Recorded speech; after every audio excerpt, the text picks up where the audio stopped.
Hello friends, இன்றைக்கி வந்து எல்லாத்துக்குமே பிடித்தமான ப்ரெட் வச்சு ஒரு ஸ்வீட் செய்ய போகிறேன். இது வந்து ஈஸி, ரொம்ப டேஸ்டியாகவும் இருக்கும். 2 மினிட்ஸில் செஞ்சிடலாம். இந்த மாதிரி ப்ரெட்டை வந்து சைட்ஸ் எல்லாம் கட் பண்ணிவிட்டு நான் வந்து இந்த ட்ரையாங்கிள் ஷேப்பில் கட் பண்ணியிருக்கேன். உங்களுக்கு எந்த ஷேப்பில் வேணுமோ அந்த ஷேப்பில் கட் பண்ணிக்கோங்க. அதுக்கப்புறம் ஒரு கப்பில் 1 கப் சர்க்கரையும் அதே கப் அளவுக்கு தண்ணியும் ஊற்றிக்கோங்க.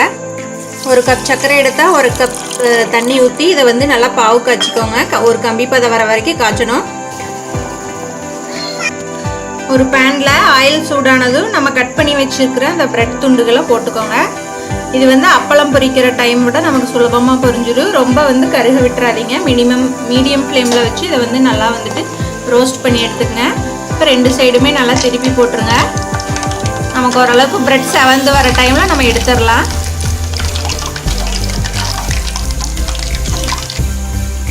பாருங்கள், நமக்கு ரொம்ப செவந்துடக்கூடாது. இந்த அளவுக்கு வந்து அது ரோஸ்ட் ஆனதும் நம்ம கிறிஸ்பியாக இருக்கும்போதே வந்துட்டு நம்ம இதை எடுத்துடணும். இதை வந்து மீடியம் ஃப்ளேமில் வச்சுக்கோங்க. ரொம்ப அதிக ஃப்ளேமில் வச்சிங்கனாலும் கருகி போயிடும். இப்போ இதை வந்து ஒரு பிளேட்டுக்கு மாற்றிடுங்க. அதே மாதிரி எல்லா ப்ரெட்டும் வந்து பொரிச்சு எடுத்துக்கங்க. பாருங்கள், நமக்கு சர்க்கரையெல்லாம் காய்ச்சி பாவு ஒரு கம்பி பதத்துக்கு வந்துச்சு. குலாப் ஜாமுன் காய்ச்சற மாதிரி பாவு காய்ச்சிக்கோங்க. லைட்டாக இது ஆறட்டும். பாருங்கள், இந்த அளவுக்கு இது ஆறுனதுக்கப்புறம் நம்ம வந்து இந்த பொரிச்சு வச்சுருக்க ப்ரெட்டை வந்து இதுக்குள்ளே இந்த மாதிரி டிப் பண்ணி 2 சைடும் டிப் பண்ணிவிட்டு எடுத்து பிளேட்டுக்கு மாற்றிக்கலாம்.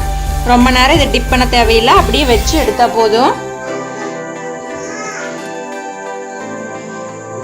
இந்த மாதிரியே எல்லா ப்ரெட்டும் வந்துட்டு நீங்கள் வந்து டிப் பண்ணி எடுத்துக்கங்க. ரொம்ப நேரம் ஊற விடக்கூடாது, அப்போ நம்ம அந்த கிறிஸ்பினஸ் வந்து போயிடும்.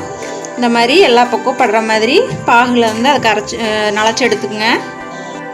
பாருங்கள், எவ்வளோ சூப்பராக வந்திருக்கு இந்த ப்ரெட் கஜா. இதுக்கு பேர் ப்ரெட் கஜான்னு சொல்லுவாங்க. ரொம்ப அருமையாக வந்திருக்கு.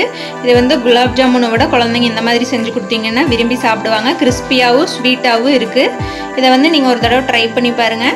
உங்கள் ஃப்ரெண்ட்ஸ்க்கும் ஷேர் பண்ணிக்கங்க. இந்த வீடியோ பிடிச்சிருந்தால் லைக் அண்ட் சப்ஸ்கிரைப் பண்ணுங்கள். உங்கள் கமெண்ட்ஸை வந்து போஸ்ட் பண்ணுங்கள். தேங்க்யூ.